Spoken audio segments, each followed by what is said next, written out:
police officer encounters reptilian beings and he claims the government knows all about them.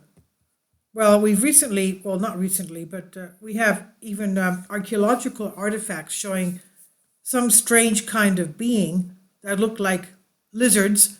These are statues from various places around the world, usually around the areas of Mesopotamia.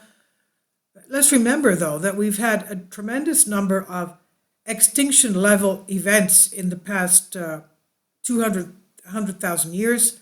There could have been various hybrid humanoids living before these extinction level events. We don't know.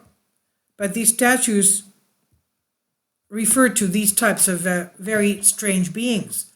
Now, in January of 2005, 27-year-old Matt worked as a customer service representative for United Airlines.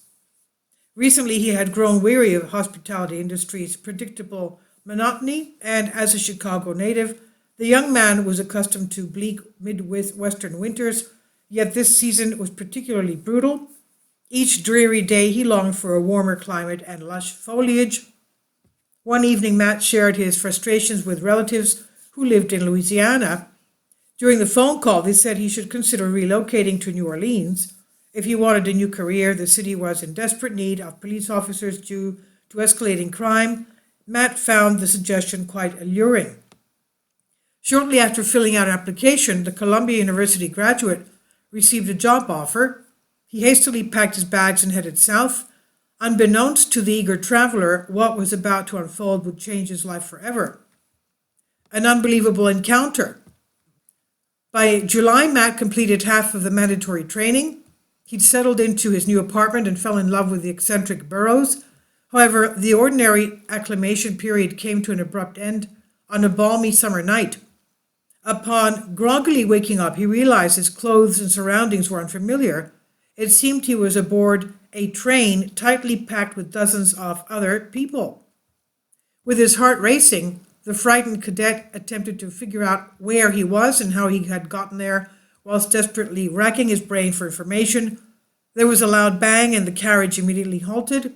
Passengers marched out the door onto a loading dock. When Matt exited, he realized the vessel was a metallic cigar-shaped craft. Dazed group members slowly entered the sprawling building. As his eyes adjusted to the dimly lit interior setting, shock pulsed throughout Matt's body. Standing before him, the perplexed deputy was a large gathering of enormous reptilian creatures. The beings possessed the following features, he said: similar in appearance to ancient Ubaid statues. And these are the statues that we see here. Okay, this is what they looked like. What Matt claims these reptilian, these humanoid creatures looked like. Ubaid statues.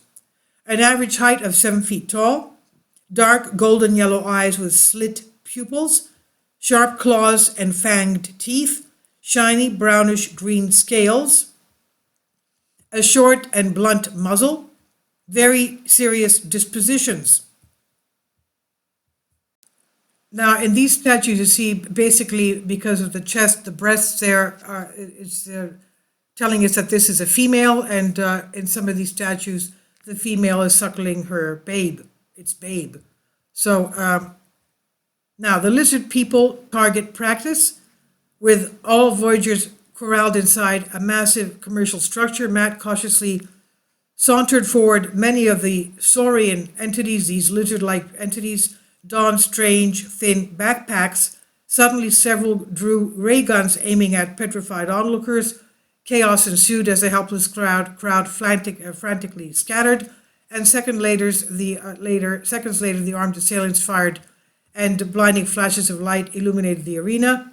And during the terrifying ordeal, Matt was struck and became disoriented. The force felt comparable to a taser combined with microwave energy. A horrifying revelation dawned on the bewildered officer. These reptilians were using the people as target practice. Mass abduction. According to Matt's bizarre first-hand testimony, he was involved in an abduction event. Eventually discovered the occurrence took place hundreds of miles from his home in New Orleans. Every person present worked in a law enforcement or military person, or as military personnel. So what is this? Law enforcement or military personnel all had unknowingly been assigned crucial roles in a meticulously planned training operation. The serpentine aggressors needed bait to practice riot control techniques on.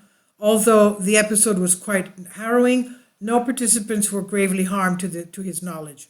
Other reptilian drills utilized telekinetic abilities and various healing modalities. Matt affirms that global governments are aware of the existence of these creatures. Now, weeks after the incident, disaster struck when Katrina destructive Category 5 hurricane ravaged the region. Although many of his colleagues evacuated, the rookie cop stayed in hopes of assisting victims. 2 years later, he was in a serious car accident that left him with injuries. Following the wreck, Matt switched to a less physically demanding occupation. Since 2007, he's worked independently as a stock trader, and upon leaving law enforcement, the whistleblower decided to come forward. He believes other experiencers do not speak out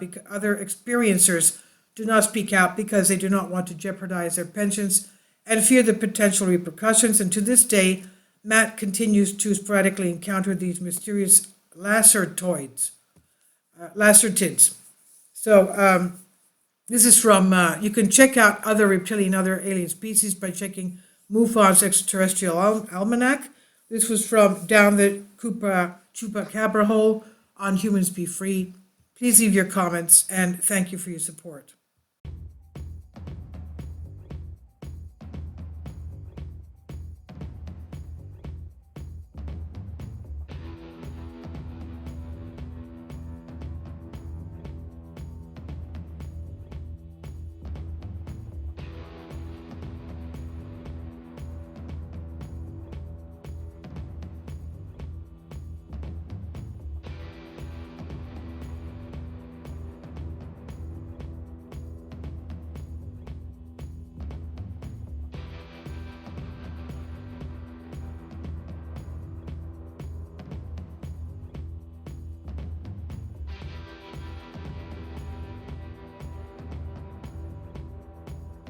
Kindly support my Patreon account. The daily posts are 5 videos daily, and they are totally different from what I have on my YouTube channel. Thank you so much for your support and that you find all my content so interesting. You'll find the Patreon account details in the description box below.